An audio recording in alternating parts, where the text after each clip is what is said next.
Bismillahirrahmanirrahim. Allahumma salli ala Muhammad wa ali Muhammad. Bismillahirrahmanirrahim. Inna anzalnahu fi lailatul qadr wa ma adraka ma lailatul qadr. Lailatul qadri khairun min alfi syahr. Tanazzalul malaikatu waruhu fiha biizni rabbihim min kulli amr. Salamun hiya hatta matla'il fajr. Allahumma salli ala Muhammad wa ali Muhammad. Suara ana jelas Allah ya?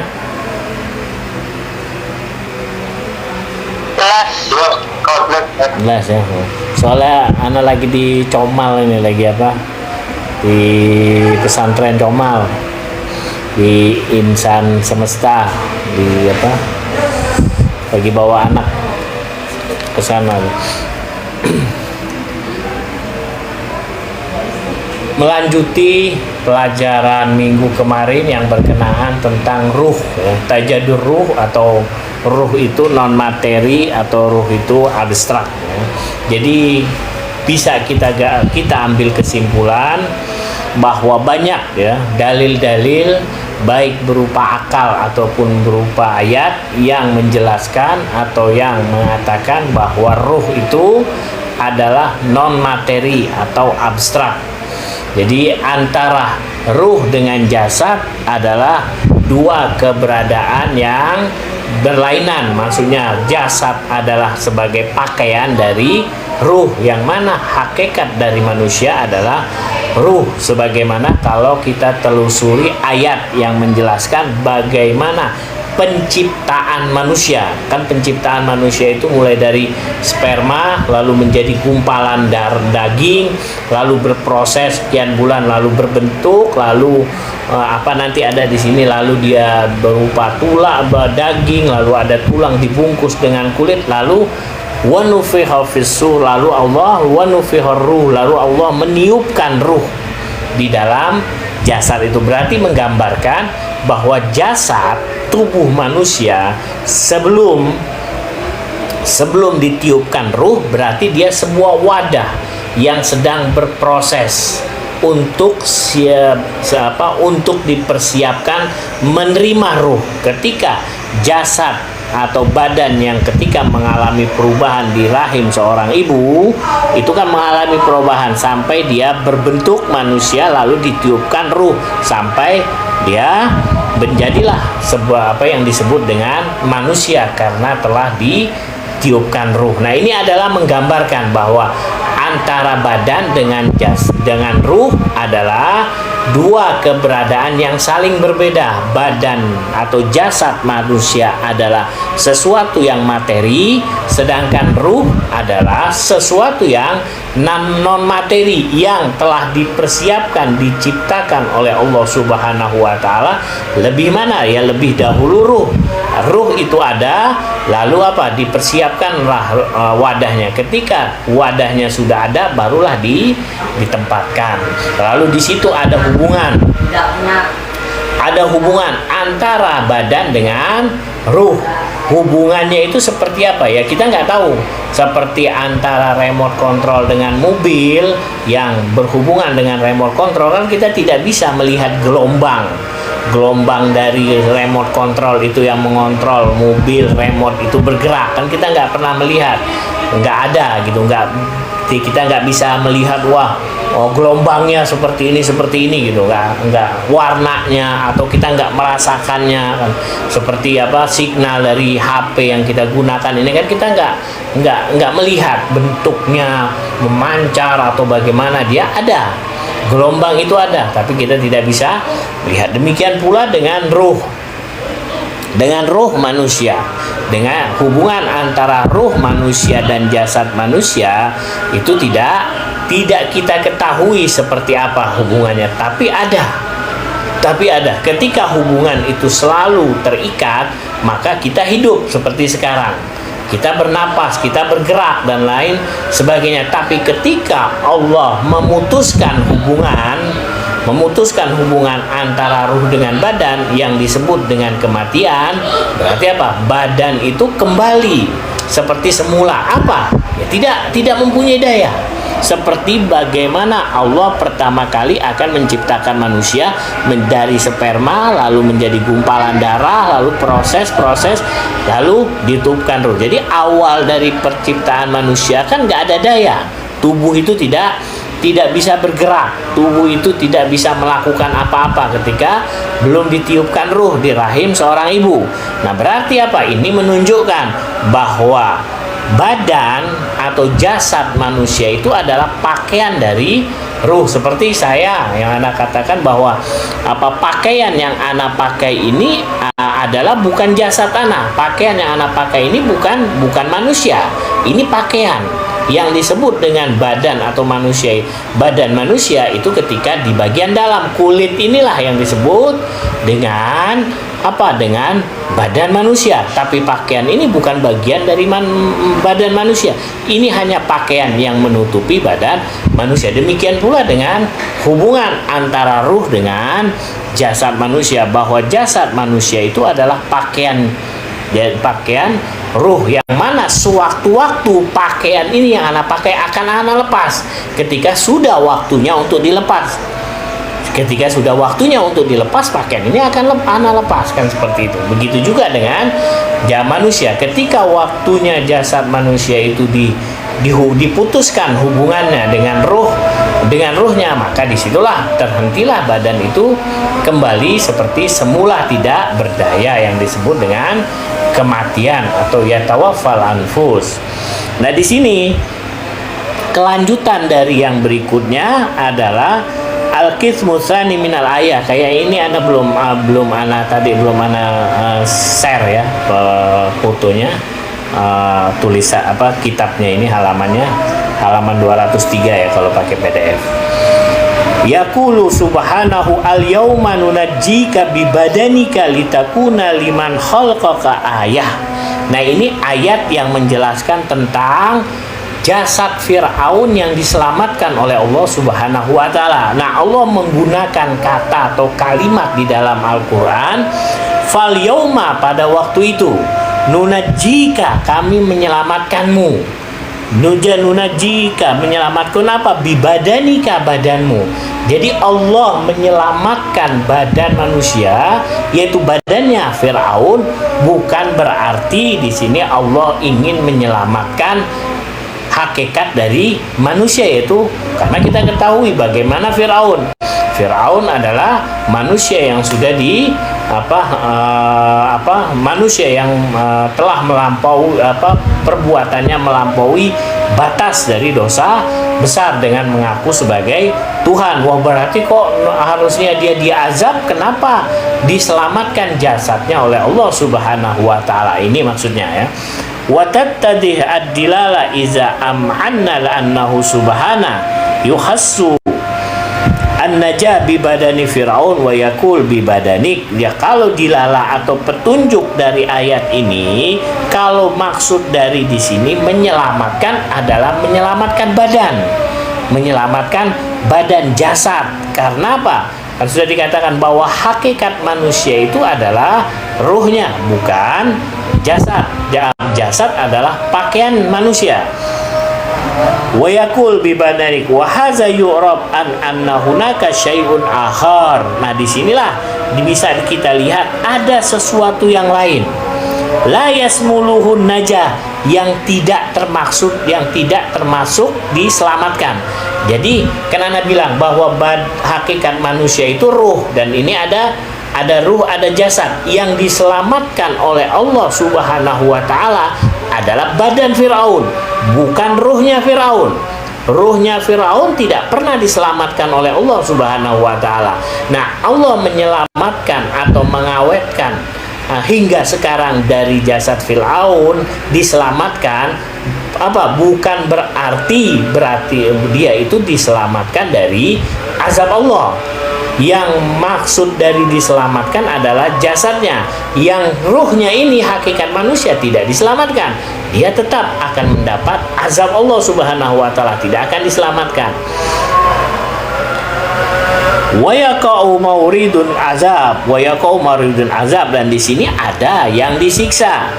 Udhif ila dzalik khitabuhu subhanahu wa ta'ala annahu nunajjik. Nah, kalau kita perhatikan ayat yang mengatakan nunajjika, kami menyelamatkanmu, kata Allah. Kami, yaitu Allah, menyelamatkanmu. Fa innahu yadul alla anna hunaka waqi'iyah. Nah, di sini menunjukkan ada sesuatu yang waqi'iyah, sebuah realita, ghairul badan, selain badan. Bi yukallimuha wa yukhatibuha, yang mana Allah berfirman wa yu'allimuha bi anna najat tashmul badanaha, bahwa yang diselamatkan oleh Allah itu badan, la ghair, bukan yang lainnya. La ghairu, bukan yang lainnya. Yang diselamatkan Allah hanya badannya. Yaqulu subhana. Di sini dalam ayat yang lain juga kalau kita lihat banyak ya penjelasannya, tapi Anda nggak baca semua dari ayat ini. Ini contoh bagian kecil yang paling mudah untuk dipahami tentang Allah menyelamatkan badan Fir'aun.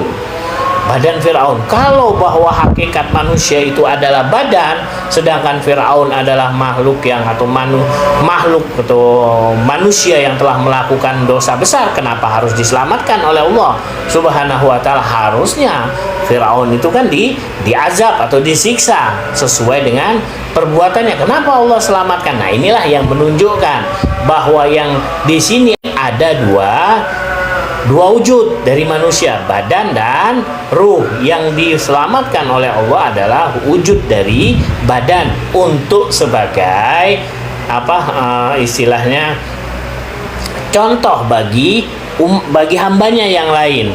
Dan yang tidak diselamatkan, yang tetap dalam azab Allah, dalam siksaan Allah, adalah ruhnya yang tidak Allah selamatkan. Kalau Allah selamatkan ruhnya, ya tidak mungkinlah. Berarti Allah menyelamatkan makhluk yang telah mengaku Tuhan. Ya, berarti kalau Allah menyelamatkan dari maksud dari badan ini adalah manusia, hakikat Fir'aun, nggak mungkin.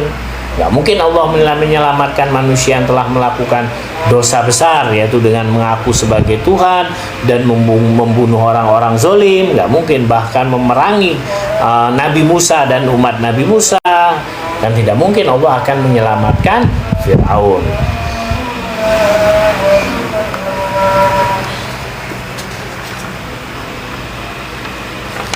Nah, di sini namazis min ihya'il maut yang Anda sudah kirim ya, itu tadi fotonya, tulisannya namazizu min ihya'il maut fit syara'i as-sabiqah. Contoh-contoh atau gambaran-gambaran tentang menghidupkan orang mati pada syariat-syariat terdahulu atau pada zaman Nabi terdahulu. Bagaimana zaman Nabi terdahulu itu banyak sekali cerita-cerita bahwa Nabi itu menghidupkan orang mati seperti Nabi Isa, Nabi Ibrahim dan lainnya.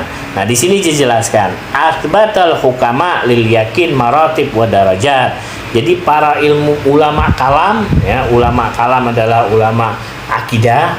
Ya, mereka menetapkan bahwa yakin itu maratib. Yakin itu mempunyai derajat atau tingkat-tingkatan keyakinan ya. Keyakinan itu mempunyai tingkat-tingkatan atau derajat-derajat.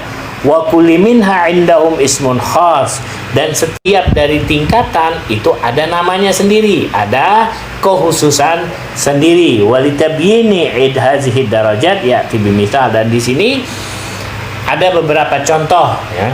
Ada contoh di sini, iza sami'al insan ismun nar wa lam yarah wa qila lahu innaha mawjudun unsuri.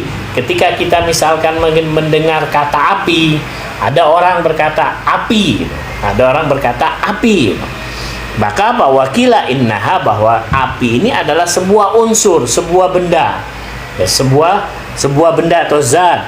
Laha hay'a khas, dia mempunyai kondisi tertentu, dia mempunyai kekhususan tersendiri api itu. Wa atharun wa muayyad, dan dia juga punya pengaruh atau daya tarik tersendiri api itu fil a'dha, bagi anggota badan kita. Wa uz'ina bidzalik liqaunil mukhbirin shadiqin. Nah, Kita lalu mendengar kata api itu dari mana datangnya kita mendengar? Dari orang yang membawa berita. Orang itu bisa dipercaya bahwa api ini mempunyai apa? Orang bercerita api itu begini-begini. Kita hanya mendengar saja. Orang itu membawa berita tentang api mempunyai pengaruh begini-begini. Lalu, nah ini fahazihi martaba minal yakin, ini disebut dengan yakin. Kita mendengar sesuatu yang datangnya dari lisan orang bisa dipercaya tentang berita sebuah api. Kita kan, nah kalau kita percaya berarti kita yakin. Nah ini yakin pada level pertama. Tsumma iza syahadaha min ba'id walakin lam tamussu hararatuha badaniha wa inna ma ra'a hayhatuha wa iltihabuha bi ummi ainiha bi ummi ainihi fa hazihi martaba minal yakin aqwa minas sabiqah. Dan ketika kita lalu kita melihat api. Ketika kita melihat api dari jauh, iya itu yang dapat anak kemarin dapat berita, lalu anak melihat hakikat api tapi dari jauh, dan anak tidak merasakan tidak merasakan apa-apa, hanya melihat saja, melihat api. Nah, berarti apa? Tambahlah melihat api meliuk-meliuk begitu, tapi anak nggak merasakan apa-apa. Yang penting Anda melihat api, kan sebelumnya digambarkan bahwa api itu mempunyai kekhususan panas, mempunyai kalau badan mendekat akan terbakar. Orang membawa berita seperti itu, yakin Anda. Terus tiba-tiba besoknya Anda melihat api, wah itu yang digambarkan orang itu. Tentang api itu seperti itu, menyala, wah meliuk-liuk. Nah berarti Anda, keyakinan Anda bertambah pasti, karena Anda melihat. Karena Anda sudah melihat. Nah ini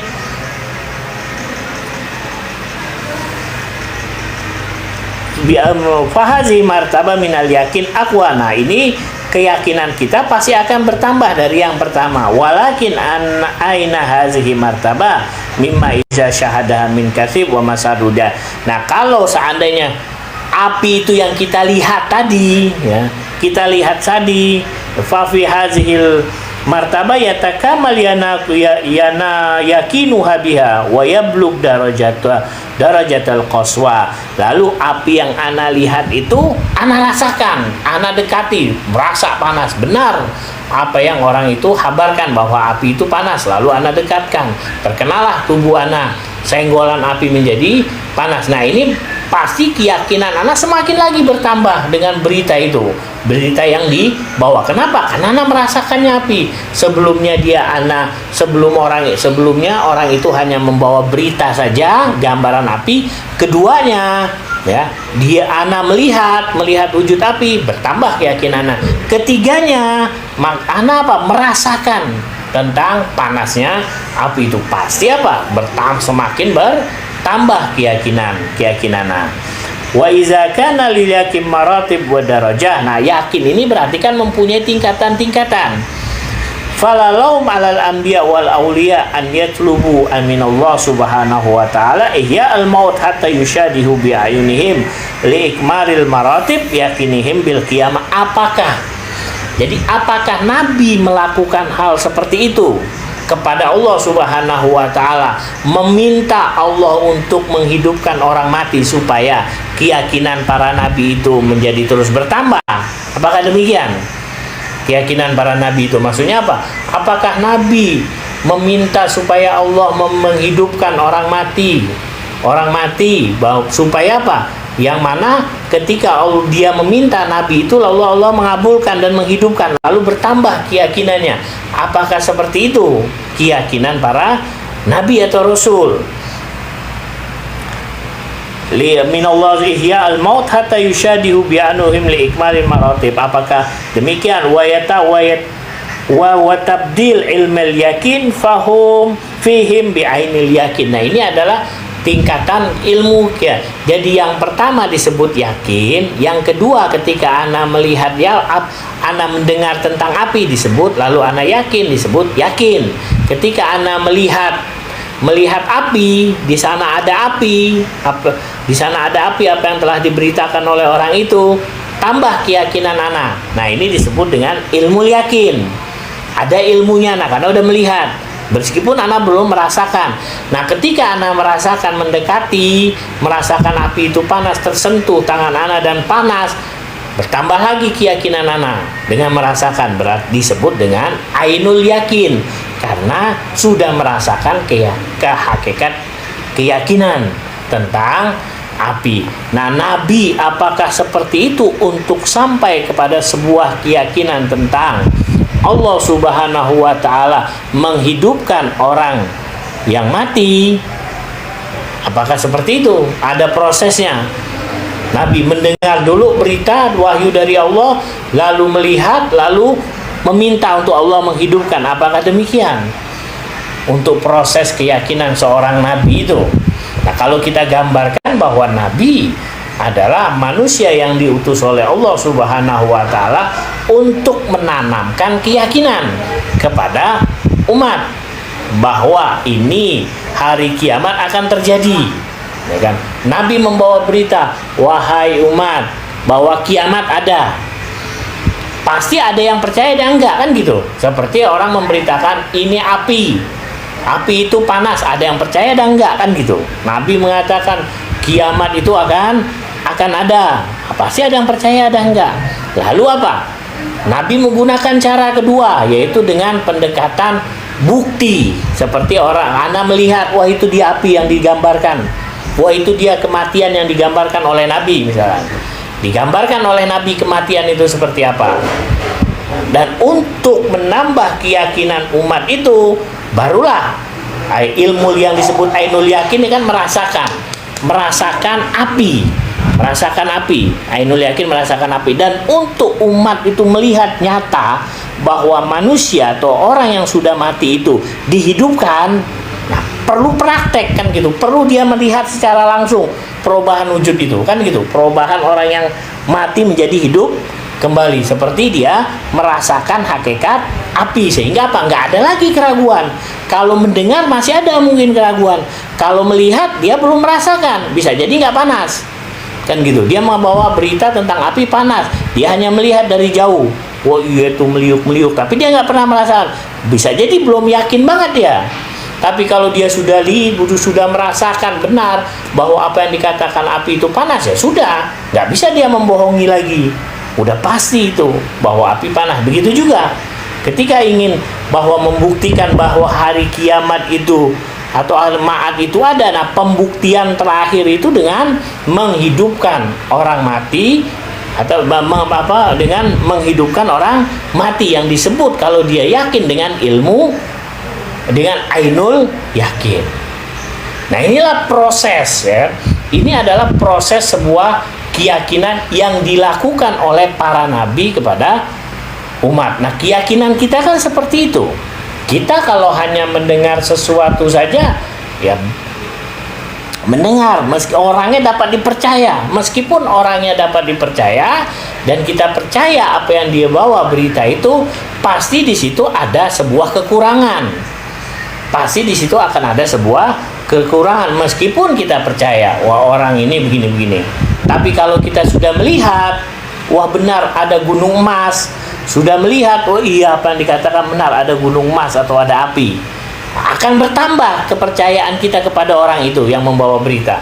Apalagi kalau sudah kita terbakar oleh api atau kita melihat dari dekat dan menyentuh gunung emas itu, ya sudah mentok keyakinan.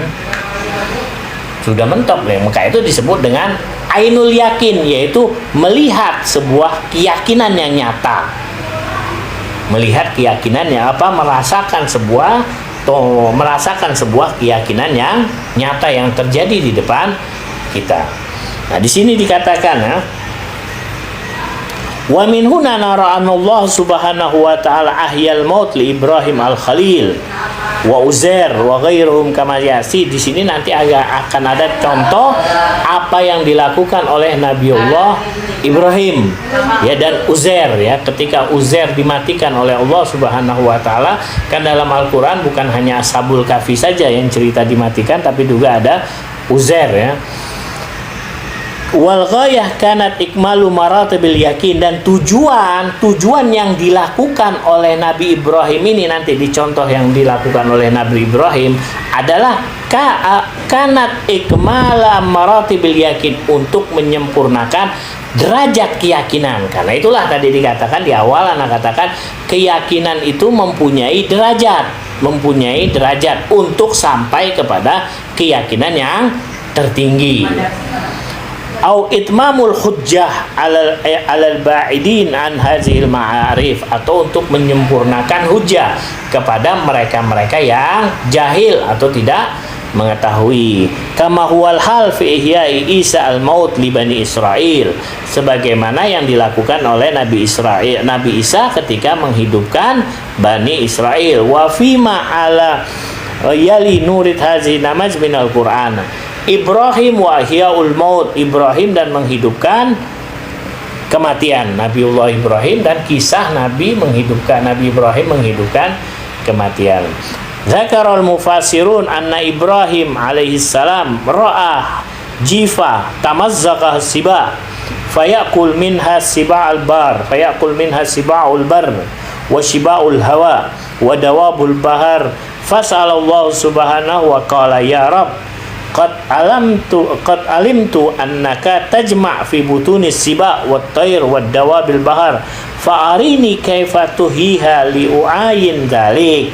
Nah, ketika ini ada cerita yang pada waktu itu bagaimana seekor buaya mencabik-cabik ya, atau memakan binatang daratan, binatang buas daratan, misalkan seperti kucing atau apa, memakan atau memakan binatang ya, burung bil hawa yang terbang di udara, atau memakan hewan melata yang di darat atau di lautan.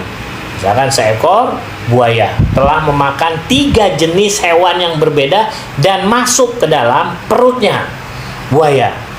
Jadi buaya memakan 3 jenis hewan yang berbeda, hewan darat, hewan udara, dan air, dimakan oleh buaya dan masuk ke perutnya. Lalu Nabi Ibrahim bertanya kepada Allah, wahai Rabb, wahai Tuhanku, bagaimana aku mengetahui bahwa semua hewan yang sudah masuk di dalam tubuh buaya itu dan menjadi satu, baik daging, darah, tulang, dan sudah bercampur, bagaimana akan dikembalikan lagi sesuai dengan tubuhnya masing-masing.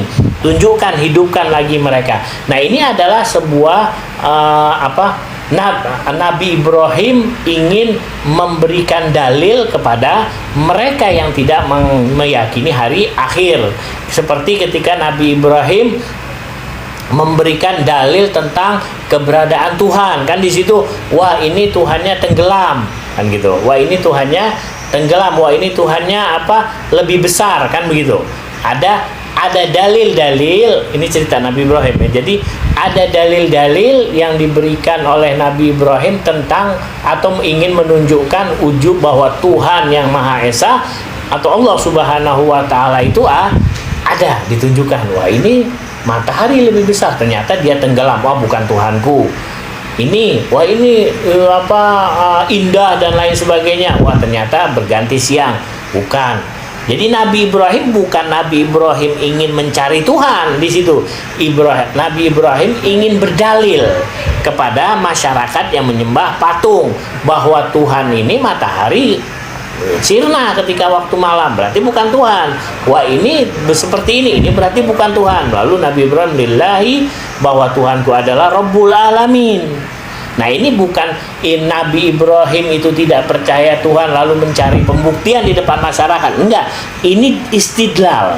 Ini cara Nabi berdalil dengan dalil akal kepada umat pada saat itu. Ini juga begitu. Nabi Ibrahim ingin berdalil kepada umat bahwa hari Ma'ad itu ada dengan memberikan contoh tentang seekor buaya yang memakan 3 hewan sekaligus, hewan darat, udara, yaitu burung, dan laut, air ya, dimakan sekaligus dan bercampur di dalam tubuhnya, dan dia sudah menjadi satu di dalam pencernaannya, sehingga yaitu sudah masuk ke pembuluh darahnya, sudah menjadi satu di dalam tubuh buaya. Nah, Nabi Ibrahim ingin membuktikan kepada masyarakat bahwa ini meskipun dia itu sudah di dalam, Nabi Ibrahim meminta bahwa wahai Tuhanku, hidupkan mereka ini atau makhluk-makhluk ini yang telah di dalam perut buaya itu. Bukan Nabi Ibrahim ingin mencari keyakinan atau ingin menambah keyakinan, bukan. Ini adalah istidlal. Ini adalah dalil yang ingin disampaikan oleh Nabi Ibrahim kepada umatnya. Wa isqala Ibrahimu Rabbi arini kaifa tuhil maut. Ketika Nabi Ibrahim berkata ya bahwa arini, perlihatkan kepadaku bagaimana ya tuhil maut, engkau menghidupkan kematian. Qala awalam nu'min, qala bala walakin liyatmaina qalbi. Awalam nu'min, bukankah kami ini sudah beryakin? Nah gitu, kami ini sudah yakin. Qala bala, apakah maksudnya, apakah seakan-akan apakah engkau tidak yakin? Sebenarnya enggak. Litatmainnal qulub qalbi, lihat mainna qalbi, untuk menenangkan hatiku, untuk menenangkan saja. Nabi Ibrahim sudah yakin gitu. Qala fahuz arba'ata minat toir. Lalu apa? Allah memerintahkan untuk mengambil arba'ata minat toir, 4 dari burung. Arba'ata minat toir, 4 dari burung itu maksudnya bukan burung itu dipenggal satu-satu, enggak. Jadi ingin suruh ambil 4 arba'ata minat toir, 4 macam dari burung, jenis burung atau unggas ya. Fasurhunna ilaika thumma ja'ala la kulli jabalin minhunna juz'an thumma ad'uhunna ya'tika sa'yan wa'lam annallaha azizun hakim. Nah di sini Nabi Ibrahim Allah memerintahkan kepada Nabi Ibrahim ambil 3 jenis burung, maksudnya 3 jenis unggas yang berbeda. Nah di sini dikatakan wa ma zakarna min sababin nuzul yakshif annahu lam yakun qardu Ibrahim ihya'in nafsin faqat. Di sini sudah dijelaskan bahwa tujuan dari Nabi Ibrahim bukan hanya ingin menghidupkan nafas satu saja. Wa illa lakafa fihi hiya'ut thair wahid ba'da imate. Maka enggak, kalau satu saja enggak cukup. Misalkan satu burung misalkan burung merpati dipotong lalu sayapnya semuanya, kakinya dibagi dilepas begitu. Itu enggak cukup dalil seperti ini. Karena satu jenis. Dan ini bisa jadi tidak akan menambah sebuah keyakinan karena satu jenis. Nah inilah yang sering kita dengar kan, seperti itu ceritanya. Anak punya Nabi Ibrahim mengambil satu ayam atau satu burung merpati, lalu disembelih, dipotong, dimatikan, sayapnya dibuang ke gunung sini, sayap kirinya dibuang ke sana, kakinya dibuang ke sana, kaki sebelah kanannya dibuang ke sini, ekornya dibuang ke gunung sana, dibagi 4 arah misalkan. Enggak seperti itu juga. Kayak ini enggak cukup seperti itu. Wa inna malakarna al-qarad musyahadata i'adati ajza kullu tayr ilaihi ba'da ikhlatiha bi ajza'i tuyur akhar. Tapi di sini tujuannya itu enggak seperti itu, bahwa tujuannya ingin mengembalikan bagian-bagian tubuh bagian-bagian tubuh dari hewan-hewan, dari 4 hewan unggas yang berbeda. Kan di Al-Quran dikatakan fahuz arba'ah, ambil 4 minat toir itu bagian dari burung, maksudnya minat toir itu jenis dari unggas kan, jenis unggas itu banyak. Nah di sini dikatakan wa hadza la yatahaqqaq illa bi ta'addudi tuyur, karena kalau hanya satu tidak akan terbukti. Maksudnya orang nggak akan puas. Kalau hanya satu merpati dibelah 4 lalu dilempar ke 4 penjuru, nggak akan puas manusia. Karena hanya satu jenis. Awala wa ikhtilafuha nau'an. Tsaniyan wa ikhtilafuha ba'da jabiha yata'aq. Maka keyakinan itu bisa akan terbentuk kalau seandainya di situ ada perbedaan binatang. Ada dicampurkan dari perbedaan itu lalu dicampurkan. Fali adzalik warada annahu akhadha tuyuran mukhtalifal ajnad. Karena itulah Nabi Ibrahim mengambil 4 jenis burung atau unggas yang berbeda. Kila innaha at-taus. Yang pertama taus. Taus itu seperti burung apa itu? Burung yang lehernya panjang kalau nggak salah. Taus itu. Terus yang pertama wadik, ayam. Nah, burung apa? Burung taus. Lalu ayam, dik, ayam jago ya kalau dik. Wal hamam, merpati. Wal ghurab, dan gagak, burung gagak. Jadi 4 jenis: taus, ayam jago, merpati, dan gagak. Faqat ta'aha, semuanya disembelih, dipotong berkeping-keping. Semua 4 jenis hewan itu, unggas itu dipotong berkeping-keping. Wa khalata rishuha bidamiha, lalu dicampur darah, semuanya itu kan berdarah dia. Bulu apa semuanya dihancurkan, lebur, dijadikan satu, diaduk seperti orang bikin adonan somai atau adonan bakso gitu, diaduk. Ya. So kan di situ bercampur darahnya, kotorannya, apanya semua menjadi satu. Ya, summa farraqaha ala asrati jabal. Kemudian disuruh pisah ke 10 gunung, ditebar ke 10 gunung. Setelah adonan burung itu menjadi keempat adonan unggas itu disatukan. Disuruh tebar ke 10 gunung. Summa akhaza bimanakirihinna wa da'ahinna biismihi subhana. Kemudian diambil paruh itu ya, paruh dari setiap unggas itu, mulut paruhnya itu diambil bimana wada'abuhunna, lalu dipanggil. Udah ditebar itu ke 10 itu dipanggil sesuai dengan nama Allah Subhanahu bi ismihi subhanah, dengan nama Allah Subhanahu wa taala.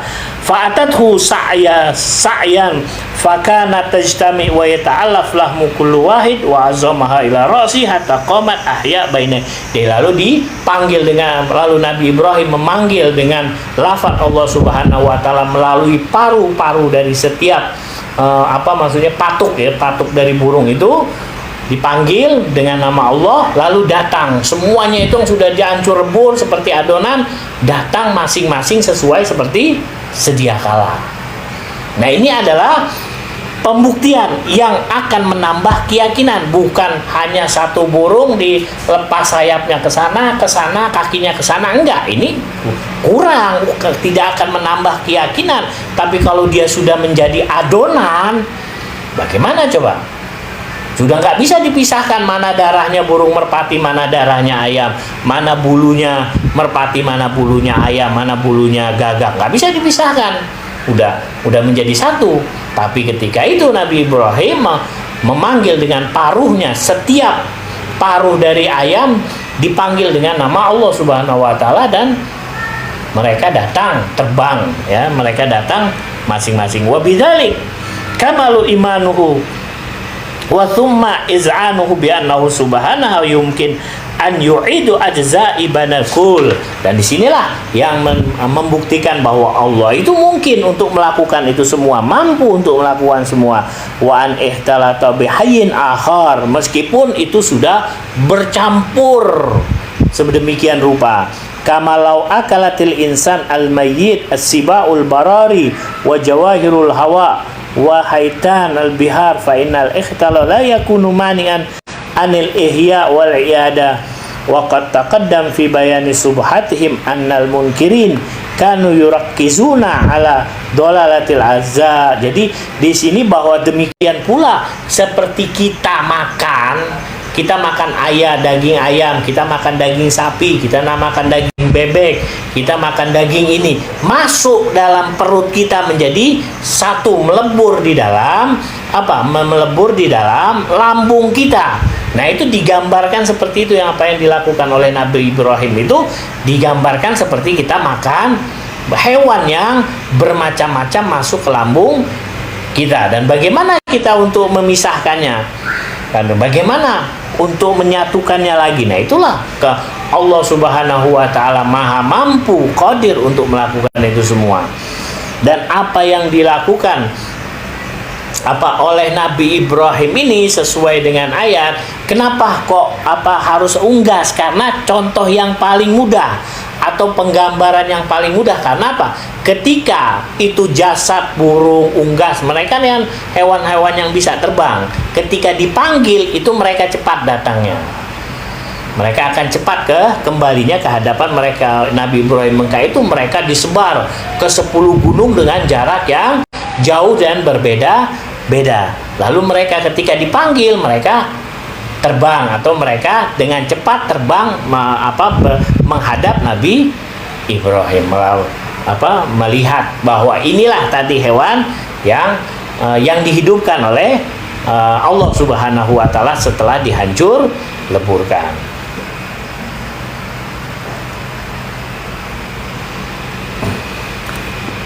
Nah, ini adalah jadi orang-orang yang munkir atau orang yang mengingkari, mereka hanya melihat bahwa jasad-jasad baik hewan manusia ini sudah hancur lebur. Sudah hancur lebur dengan tanah atau dengan di dalam air atau di kremasi, sudah hancur lebur. Bagaimana mereka bisa kembali lagi? Nah, ini adalah subhat-subhat yang dilontarkan oleh orang-orang yang mengingkari yang ada pada zaman sekarang, sama seperti pengingkaran orang-orang zaman nabi-nabi sebelumnya. Terulang kembali gitu. Wal istidlal bil ayat taqafa ala im'ani fi amrain. Nah, ini mungkin Anda nggak baca ya, karena ini berkaitan dengan sorof ya, berkaitan dengan kata-kata atau kalimat-kalimat saja, dengan kalimat sorof ya.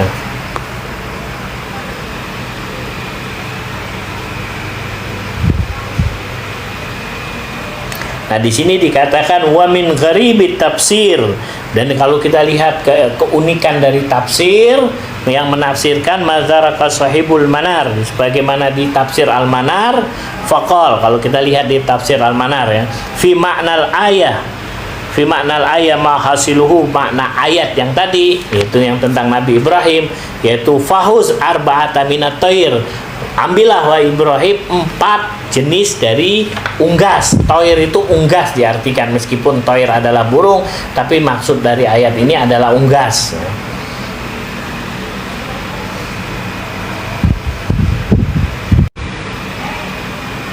Khus arba'a minat thair fadhammaha ilaik, lalu kumpulkan, ambillah 4 macam dari unggas lalu kumpulkan. Wa ana sahabik hatta tasta'nila wa tasiru bihais tujibu da'wataka iza da'autaha.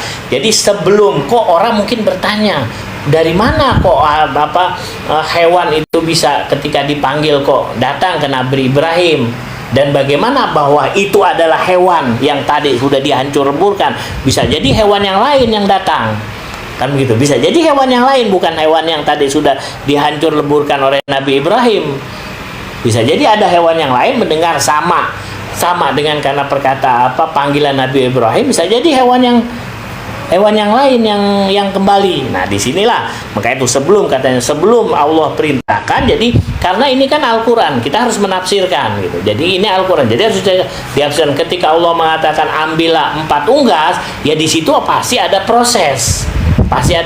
Seperti kita sholat, akimis sholatlah. Sholat bukan berarti kita sholat bagaimana, pasti ada gerakan-gerakan, ada proses bagaimana melakukan sholat. Sebelum melakukan sholat bagaimana, dan dalam melakukan sholat seperti apa, pasti akan proses, bukan sujud begitu saja kan gitu.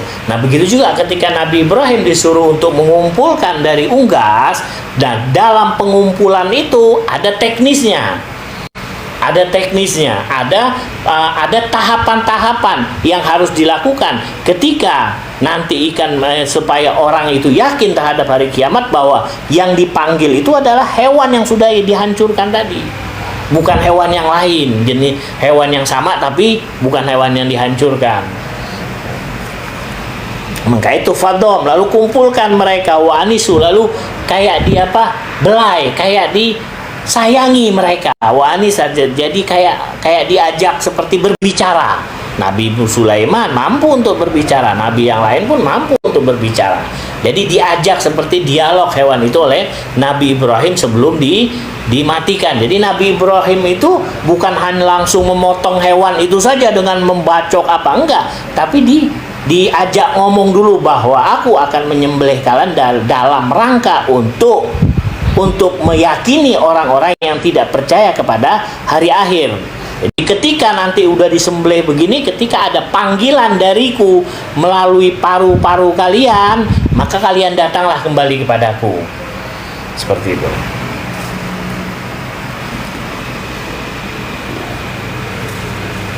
Fa'inat tuyur min asyaddil hayawanat isti'dadan lidalik. Dan juga unggas, jenis-jenis unggas ini adalah hewan yang memang sangat berpotensi untuk dijadikan sebagai alat untuk membuat atau perantara menanamkan keyakinan kepada mereka.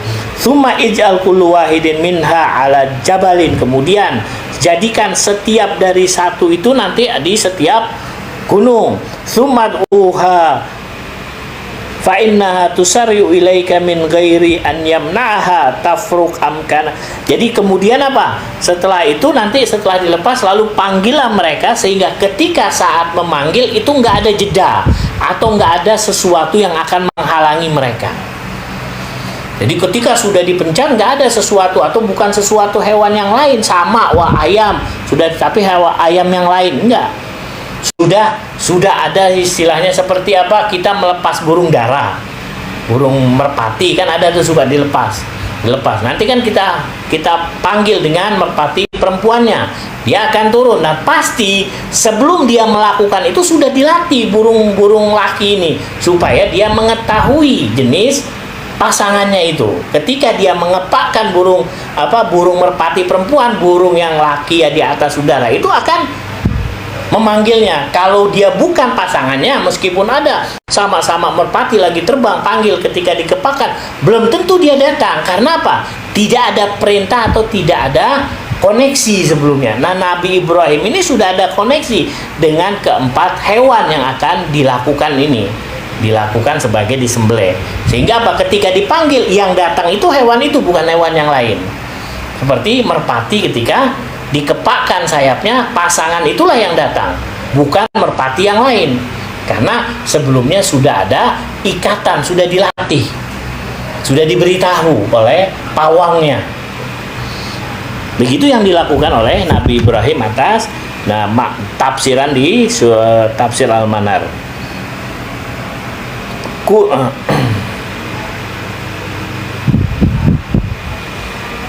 Kunu ahya'an fayakunu ahya'an kama kana sya'nuhu fi bad'il khilqah dzalika id qala lis samawati wal ard i'tiha taw'an aw karhan qalata ataina ta'in qala wad dalil ala dzalik minal ayat qauluhu ta'ala fasurhunna. Maksud dari fasuhurna yaitu fa inna makna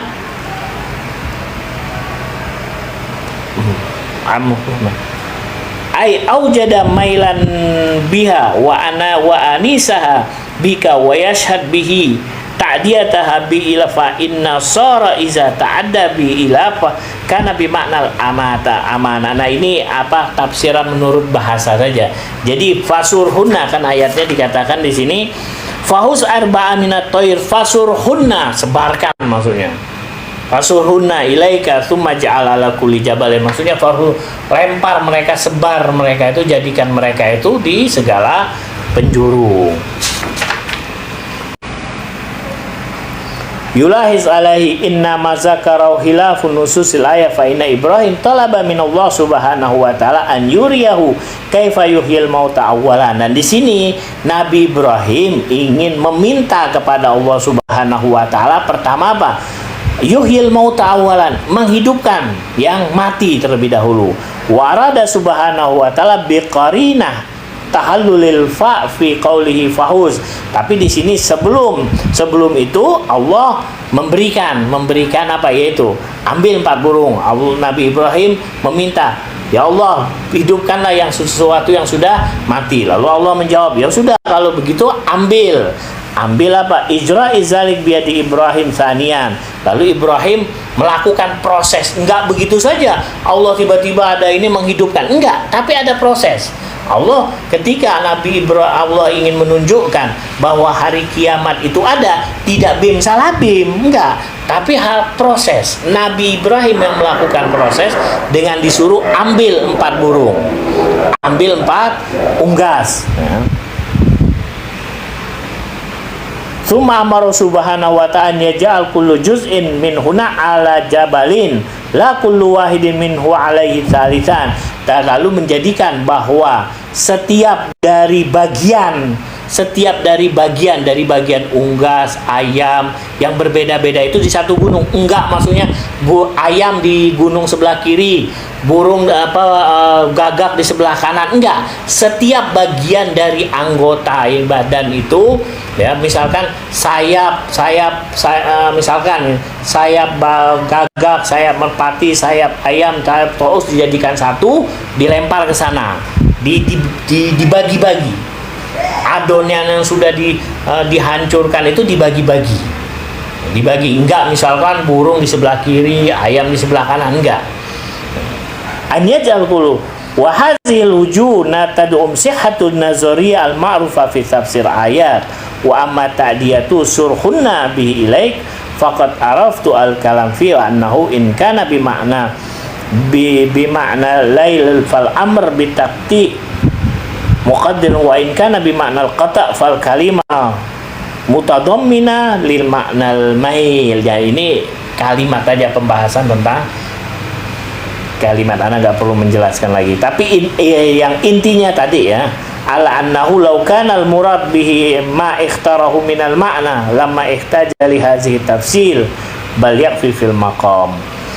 Nah, ini adalah cerita yang ana sudah singkat dari apa yang sudah ana kirim tadi, ya, cerita tentang bagaimana Nabiullah Ibrahim melakukan proses penghidupan dari unggas-unggas hewan-hewan yang sudah dihancur leburkan. Mungkin dari sebagian ikhwan kalau mendengar hanya seperti satu hewan dipisah sayapnya satu, enggak, itu tidak kuat untuk memperkuat keyakinan pada saat itu.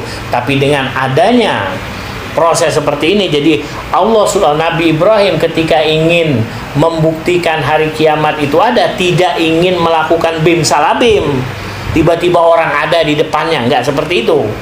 Tapi melalui proses seperti kita, ketika kita ingin kenyang, kita harus makan. Ketika kita haus, ya kita harus minum, pakai proses. Enggak tiba-tiba, ya Allah kenyangkanlah mereka, tiba-tiba kenyang. Enggak, ya Allah hilangkanlah haus mereka, tiba-tiba hilang hausnya. Enggak, tapi ada proses. Nabi Ibrahim melakukan mukjizatnya atau memberikan keyakinan kepada masyarakat saat itu melalui proses. Karena kalau tidak melalui proses, nanti ujung-ujungnya akan, ya seperti dikatakanlah sihir atau apa, penolakan. Itu saja, proses saja masih banyak masih ada yang melakukan penolakan terhadap apa yang telah dilakukan oleh Nabi Ibrahim. Maka itulah Allah memberikan Nabi Ibrahim itu proses. Bahkan sebelum melakukan proses itu, Nabi Ibrahim yaitu melakukan pendekatan dulu dengan binatang itu. Istilahnya memberikan pengarahan lah kepada 4 binatang ini supaya apa?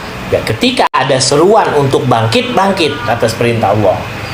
Jadi diberitahukan binatang ini bahwa Allah akan mematikan dengan cara memotong dan menjadikan satu kalian. Nanti ketika ada panggilan dengan nama Allah Subhanahu wa ta'ala dari paru-paru kalian datang. Seperti ada perintah. Nah, inilah proses bagaimana hari akhir itu kelak akan terjadi, yaitu ada perintah dari Allah Subhanahu wa ta'ala. Ada panggilan dari Allah untuk menghidupkan orang-orang yang sudah mati ini. Jadi Nabi Ibrahim membuktikan hari